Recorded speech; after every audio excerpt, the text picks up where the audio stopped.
The U.S. political system hates China. Why? Because China's big and successful. And so that the U.S. hates.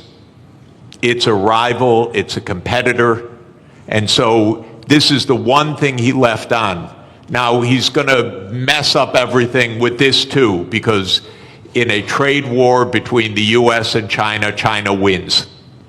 China does not depend on the U.S. market very much. It's about 12% of China's exports. China will do just fine. It's just dumb policy. There's no more, sorry to say it, there's just no more explanation to this than that. It makes no sense. Now, it raises, if I could, just one last point.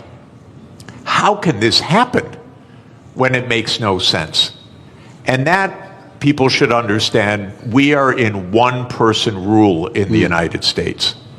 Our political system is in a state of collapse. What President Trump did is an emergency decree. Everything he does is an emergency decree. Literally, you can go on to whitehouse.gov and then follow the menu to executive decrees. And there are dozens of them. And each one starts the same way. With the powers invested in me as President of the United States, I hereby declare A, nonsense, B, nonsense, C, nonsense. Because he's king. Those powers are not invested in the President of the United States. They're invested in the Congress. You read Article 1, Section 8 of our Constitution. It says that all duties originate with the Congress. And specifically in the lower house, all legislation has to start in the House of Representatives.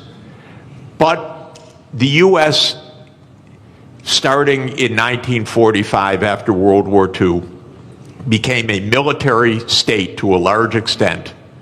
And so it sprinkled in its legislation emergency, emergency, emergency. And Trump doesn't have to prove anything's an emergency, he just has to say something's an emergency. So suddenly the trade deficit became an emergency, and on that basis he issues a one-person rule. Even his aides don't know what he's doing. You raise one final interesting issue, which is that the market recovered about $4 trillion when he reversed.